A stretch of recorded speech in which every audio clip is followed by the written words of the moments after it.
तो कहानी के शुरू में हमें एक लड़की दिखाई जाती है जो एक घर में बेबी सीटर की जॉब के लिए आई थी। बेबी सीटर यानी कि उसका काम उस घर में बच्चों को संभालने का था। वो लड़की जब उस घर में आती है तो उसे उधर कोई भी नजर नहीं आता। वहीं पर वो अपनी मॉम को भी कॉल करती है ये बताने के लिए कि वो आज रात यहीं पर रहने वाली है। तभी बातों के दौरान उसे अजीब सी आवाज आती है। जब वो लड़की आवाज का पीछा करती है तो वो आवाज उस घर के बेसमेंट से आ रही थी। जब वो जाकर देखती है तो उसे अपनी आंखों पर यकीन नहीं आता। उस बेसमेंट में एक औरत बैठी अपने ही बच्चे को खा रही थी। एकदम से वो उस लड़की को भी अजीब नजरों से देखती है। जब वो लड़की वहाँ से भागने की कोशिश करती है तो उस औरत का हस्बैंड बेसमेंट का दरवाजा बंद कर देता है, जिसके बाद उस औरत ने लड़की को भी मार दिया था। उस बेसमेंट के दरवाजे पर हम अजीब से बने निशान को देखते हैं, जिसका हमें आगे जाकर कहानी में पता चलेगा। अब आगे हमें कहानी कुछ सालों बाद प्रेजेंट मौजूदा दौर की दिखाई जाती है। हम बेन नामी 17 साल के एक लड़के को देखते हैं जो अपने छोटे भाई के साथ छुट्टियां गुजारने अपने डैड के पास जा रहा था। बेन अपने डैड के पास पहुंच गया था जो कि टाउन में रहा करते थे। शाम को दोनों बैठकर जब खाना खा रही थी तो यहाँ पर हमें पता चलता है कि बेन के मॉम डैड का डाइवोर्स होने वाला था, जिससे बेन बिल्कुल भी खुश नहीं था कि उसके मॉम डैड अलग हो जाएं। बेन के डैड बंदरगाह पर काम किया करते थे, इसलिए अगले दिन वो उसे अपने साथ काम पर ले जाते हैं। बेन के डैड के घर के पास ही एक और घर था जहाँ पर एक फैमिली छुट्टियां गुजारने आई हुई थी। उस फैमिली में हस्बैंड वाइफ और उनके 2 बेटे थे। बेन जब उस फैमिली के बारे में अपने डैड से पूछता है तो वो बताते हैं कि शायद वो फैमिली कुछ दिन के लिए यहाँ पर रहने आई हुई है। उधर बंदरगाह पर बेन की कुछ लड़कों से बहस हो जाती है। जब वो उनसे बात कर रहा था तो तभी यहाँ पर बेन के पास एक लड़की आती है जिसका नाम मैलरी था। वो भी यहीं पर काम किया करती थी। फिर हमें यहीं पर पास ही जंगल का सीन दिखाया जाता है जहाँ पर एबी नाम की औरत अपने बेटे के साथ घूम रही थी। दरअसल एबी की फैमिली ही बेन के डैड के घर के पास रहने आई थी। ये जंगल में हाइकिंग कर रहे थे, मगर यहाँ पर एबी से उसका बेटा बिछड़ जाता है। वो कहीं पर गुम हो गया था। तभी उसके बेटे को एक अजीब सा दरख्त दिखाई देता है। उस दरख्त के पास एक बहुत बड़ी सुरंग थी जिसमें से आवाजें आ रही थी। ऐसा लग रहा था कि जैसे उसकी मॉम उसे पुकार रही हो। एबी का बेटा बहुत ज्यादा घबरा जाता है। तभी उसे दरख्त पर वही निशान नजर आता है जो हमने बेसमेंट के दरवाजे पर भी देखा था। एबी का बेटा उस निशान की तस्वीर बना लेता है। उसे उस सुरंग से अजीब सा कुछ नजर आता है, ऐसा कि जैसे किसी का हाथ हो और उसे अपनी तरफ बुला रहा हो। तभी उधर एबी आ जाती है जो उसे अपने साथ ले गई थी। रास्ते में उसकी गाड़ी की टक्कर एक हिरन से हो जाती है जो मर गया था। अब एबी उसे अपने साथ घर ले आई थी। उसका हस्बैंड पूछता है कि तुम इसे क्यों लाई हो। वो बताती है कि हम उस हिरन का गोश्त खा सकते हैं, मैं उसे खुद काटूंगी ताकि हमारे बच्चों को भी पता चले कि गोश्त आखिर मार्केट में आता कैसे है। वो चाकू लेकर उस हिरन को जब काटने जाती है तो वो उसे नहीं काट पाती। उसने खुद और अपने बेटे को गंदा कर लिया था, इसीलिए वो उसे वहीं पर छोड़कर चली जाती है। रात को हम देखते हैं कि उसी हिरन में से कोई अजीब सी चीज बाहर आती है। बेन की भी अपने घर में आग खुल गई थी। उसे ऐसा महसूस हो रहा था कि जैसे उसके घर की छत पर कोई चल रहा हो। जब वो बाहर आकर देखता है तो उसे एबी के घर के बाहर एक सुराख नजर आता है। ऐसा लग रहा था कि जैसे कोई जानवर हो। तभी एबी का हस्बैंड भी जाग गया था। वो बेन से पूछता है कि क्या हुआ, सो जाओ जाकर, परेशान मत हो, कोई जानवर होगा। तभी हम बेन के पीछे अजीब सी चीज को देखते हैं जो उसी को देख रही थी। अगली सुबह जो सुराग रात में बेन ने देखा था उसके पास एबी का बेटा खड़ा था। बेन जाते हुए उसे कहता है देखो यहाँ से दूर हट जाओ। उसे ऐसा लग रहा था कि शायद कोई जानवर उधर छुप कर बैठा होगा। उसी दिन एबी जब अपने छोटे बेटे को गोद में लेकर घर से बाहर आती है तो देखती है उनके घर के आसपास के फूल मुरझा गए हैं। मानो ऐसा लग रहा था कि उसके घर के बेसमेंट से छुपकर कोई उन्हें देख रहा हो। दोपहर को बेन जब समुद्र के किनारे जाता है तो उधर उसे एबी का बेटा मिलता है जो कश्ती में लेटा सो रहा था। बेन उसे जगाकर पूछता है कि तुम यहाँ पर क्या कर रहे हो। वो कहता है मैं यहाँ अपने डैड का इंतजार कर रहा था जो मुझे आज कश्ती पर घुमाने वाले थे। बेन ये सुनकर कहता है अच्छा मेरी बात सुनो, मैं तुम्हें ढेर सारी कैंडीज दूंगा, मगर उसके बदले तुमने मुझे आकर ये बताना है कि अगर तुम्हें अपने घर के आसपास कुछ गलत लगे तो मुझे आकर बताओगे, क्योंकि उस रात से बेन डरा हुआ था। इन्हीं दिनों बेन के डैड एक लड़की को भी पसंद करते थे जिससे वो बेन को मिलवाना चाहते थे, मगर बेन उस लड़की को मिलना नहीं चाहता था क्योंकि उसे ऐसा लगता था कि उसी की वजह से उसके मॉम डैड अलग हो रही हैं। इसीलिए वो अपने डैड को बिना बताए उसी दिन मैलरी के साथ उसके दोस्तों की पार्टी में चला जाता है जहाँ पर वो खूब शराब पीता है और मौज मस्ती करता है। मगर उधर भी पार्टी में मैलरी के दोस्त उसके साथ गलत करते हैं जिस पर उसे गुस्सा आ गया था। अब रात को एबी के घर पर मॉनिटर स्क्रीन पर दिखाया जाता है कि उसका छोटा बेटा झूले में सो रहा है। उस झूले के पास एक अजीब सी चीज थी जिसकी सिर्फ आंखें चमक रही थी। अचानक से एबी के बेटे का खिलौना नीचे गिर जाता है। इसी शोर से एबी भी जाग गई थी। जब वो अपने बेटे के कमरे में जाकर देखती है तो हैरान हो जाती है। झूले में उसका बच्चा नहीं था, वहाँ पर सिर्फ लकड़ियाँ पड़ी थी। तभी अचानक से दो हाथ नीचे से निकलकर एबी को अपनी तरफ खींच लेते हैं। रात को बेन जब अपने घर वापस जा रहा था तो जंगल की तरफ जाती एबी को देखता है जिसकी गोद में उसका बच्चा था। इससे पहले वो उसे रोक पाता, उधर उसकी डैड आ जाते हैं जो उस पर गुस्सा हो रहे थे क्योंकि आज रात उन्होंने उस लड़की के साथ बेन का डिनर रखा था जिसको वो पसंद करते थे। यहाँ पर बेन अपने डैड से कहता है, मैं उससे नहीं मिलना चाहता डैड, उस औरत की वजह से आप मेरी मॉम को छोड़ रहे हैं। ये बातें उस औरत ने भी सुन ली थी क्योंकि अभी भी वो बेन के डैड के साथ ही थी और अपने बारे में ऐसा सुनकर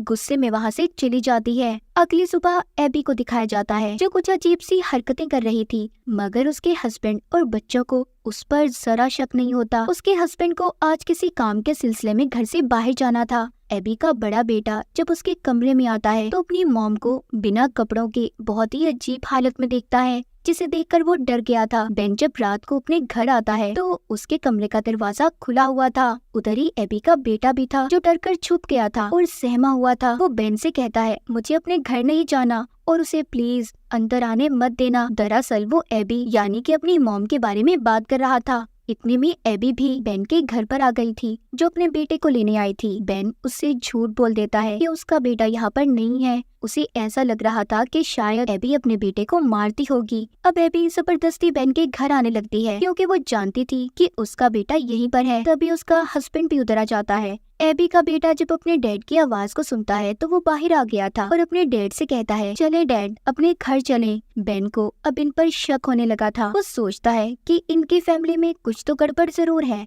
इसीलिए वो उन पर नजर रखना शुरू कर देता है। मगर उसे कुछ भी अजीब नहीं लगता क्योंकि एबी अपने हस्बैंड के साथ कमरे में थी। तभी हम देखते हैं उसके जिस्म पर अजीब से निशान थे और उसकी हड्डियों में भी आवाज थी। ऐसा लग रहा था कि जैसे एबी पोजेस्ड, उसे किसी ने कंट्रोल कर लिया हो या फिर वो एबी थी ही नहीं। अगले दिन समंदर के किनारे बेन एबी के बेटे का इंतजार करता है ताकि वो उसे जान सके कि आखिर उनके घर में चल क्या रहा है। मगर उस दिन एबी का बेटा उधर नहीं आता, इसीलिए वो उसके बारे में पता करने बेन खुद उसके घर जाता है। जब वो उसके डैड से उसके बारे में पूछता है तो हैरानी और ताज्जुब की बात ये थी, उसके डैड को अपने बेटे के बारे में पता ही नहीं था। वो कहती है, तुम किसकी बात कर रहे हो? उन्हें देखकर ऐसा लग रहा था कि मानो उन्हें याद ही ना हो कि उनके बच्चे भी हैं। वो सब कुछ भूल चुके थे। बेन को ये सुनकर सब बातें काफी अजीब लगती हैं। जब वो वापस अपने घर जा रहा था तो जाते हुए उसे वही अजीब निशान दिखता है जो एबी के बेटे ने जंगल में देखा था। और हमने कहानी के शुरू में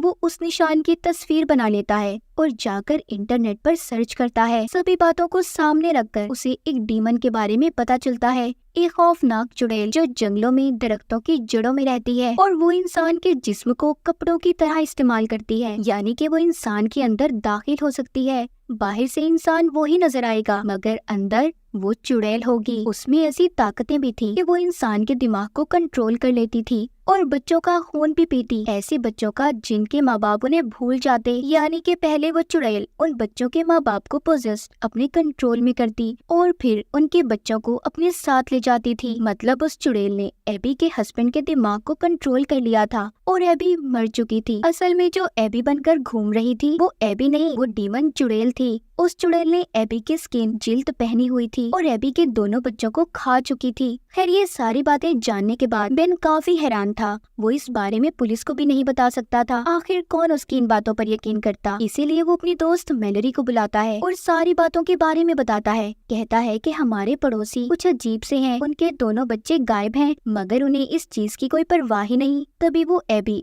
यानी कि उसी डीमन चुड़ैल को बेसमेंट में कुछ छुपाते हुए देखता है। अब मेलोरी मजाक में एक नोट पर लिखती है कि हम जानते हैं तुमने बेसमेंट में क्या छुपाया है और साथ ही उस निशान को भी बना देती है। उसने वो नोट लिखकर एबी के घर पर फेंक दिया था जिसको एबी का हस्बैंड उठा लेता है। जब वो उस नोट को पढ़कर बेसमेंट में जाकर देखने लगता है तो एबी उसे रोक लेती है और उसके कान में कुछ कहती है। तभी उसके हस्बैंड के कान से खून आने लगा था। उसके बाद तो वो अपने होश में ही नहीं था। उसे देखकर ऐसा लग रहा था कि मानो जैसे वो आधा जिंदा और आधा मरा हुआ इंसान हो। एबी की भी जिल्द उतर रही थी। हकीकत में तो वो डीमन चुड़ैल थी, मगर स्किन सिर्फ एबी की थी। बेन का यहाँ पर सिर्फ एक ही मकसद था, इन लोगों पर नजर रखना। उसे यकीन हो चुका था कि कुछ तो गलत है। एक दिन वो एबी को तैयार होकर उनके घर के बेसमेंट के तहखाने से निकलता हुआ देखता है। उसके जाने के बाद फौरन से वो वहाँ ताला तोड़कर अंदर जाता है। अंदर अजीब सा मंजर था, लकड़ियाँ जमा करके कुछ बनाया गया था। उधर एक जानवर की खोपड़ी भी थी। ऐसा लग रहा था कि जैसे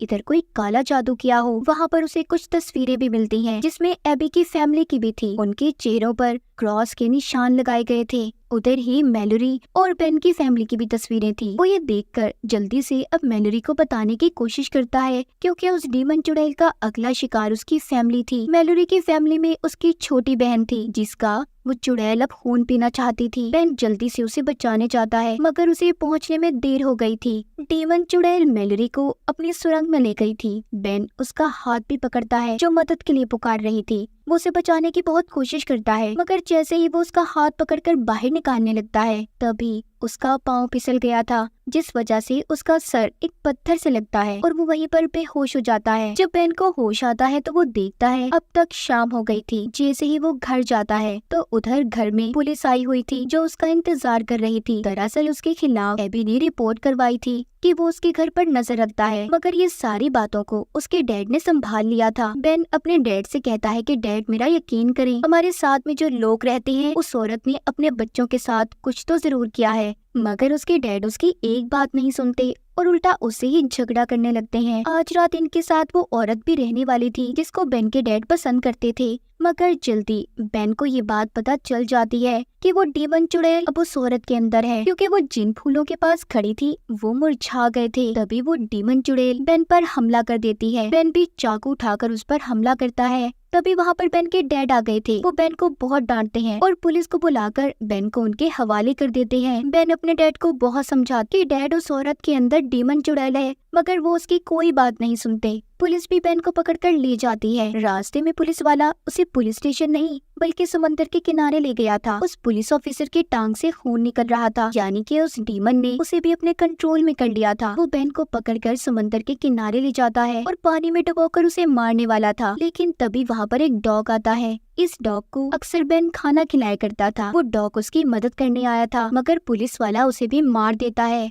अब वो बेन को भी मारने वाला था, तभी न जाने उसे क्या हो जाता है। उसने खुद ही को गोली मार ली थी। उधर बेन के डैड को अब अपने बेटे की फिक्र हो रही थी। वो पुलिस स्टेशन जाकर उसे देखना चाहते थे, मगर वही औरत उन्हें रोकती है, जिसके अंदर डीमन शैतान था। वो बेन के डैड को बाहर जाने से रोक रही थी, मगर वो किसी तरह बाहर आ जाते हैं और एक बार एबी के घर के बेसमेंट में जाकर देखने लगते हैं। उधर वो देखते हैं एबी के हस्बैंड ने तो लटक कर पहले ही अपनी जान दे दी थी और एबी की लाश बिल्कुल खोखली थी। मतलब उस डीमन चुड़ैल ने पहले ही एबी के जिस्म को इस्तेमाल कर लिया था। ये सब देखकर बेन के डैड के रोंगटे खड़े हो जाते हैं। वो बहुत ज्यादा डर गए थे। तभी पीछे से वही डीमन चुड़ैल आ जाती है, जो बेन के डैड का गला दबाकर उन्हें मारना चाहती थी। तभी पीछे से बेन भी आ गया था, जो उस औरत को गोली मार देता है। वो अपने डैड को लेकर वहाँ से भागने लगता है। अब वो डीमन चुड़ैल भी अपने असली रूप में आ गई थी, मगर उसे असली दुनिया में किसी न किसी का जिस्म चाहिए था, इसीलिए वो जंगल की तरफ भागती है। उस बेसमेंट में आग लग गई थी। सभी वो तस्वीरें जल जाती हैं, जिसमें क्रॉस लगे हुए थे। तभी यहाँ पर बेन को याद आता है कि उसका तो एक छोटा भाई भी था, जो उसके साथ यहाँ पर आया था, जिसको हमने कहानी के शुरू में देखा था। ये सब बातें जैसे ही उसे याद आती हैं, वो जल्दी से उस जगह पर जाता है जहाँ पर डीमन चुड़ैल रहा करती थी। उसके साथ मैलोरी भी थी। बेन उस सुरंग के अंदर जाता है जहाँ पर जड़ों का जाल था। वो बाहर मैलोरी से कहता है, अगर मैं 10 मिनट के अंदर अंदर वापस न आया तो तुम इस सारी जगह को आग लगा देना। बेन अब उस सुरंग में जाता है जहाँ पर पहले उसे अपना भाई मिलता है और फिर मैलोरी की बहन। जब वो उन्हें बचा रहा था तो डीमन चुड़ैल उस पर हमला करती है। बेन उन्हें बचाकर किसी न किसी तरह बाहर ले आया था, जिसके बाद मैलोरी और बेन मिलकर उस जगह को आग लगा देते हैं। मैलोरी वापस जाते हुए उस जगह को देखती है। अब बेन भी वापस यहाँ से अपने घर जाने के लिए तैयार था। आखिरी बार वो मैलोरी से मिलता है, जो उसे एक फूल देती है। बेन जब अपने मॉम डैड के साथ गाड़ी में जा रहा था तो वो जब उस फूल को गौर से देखता है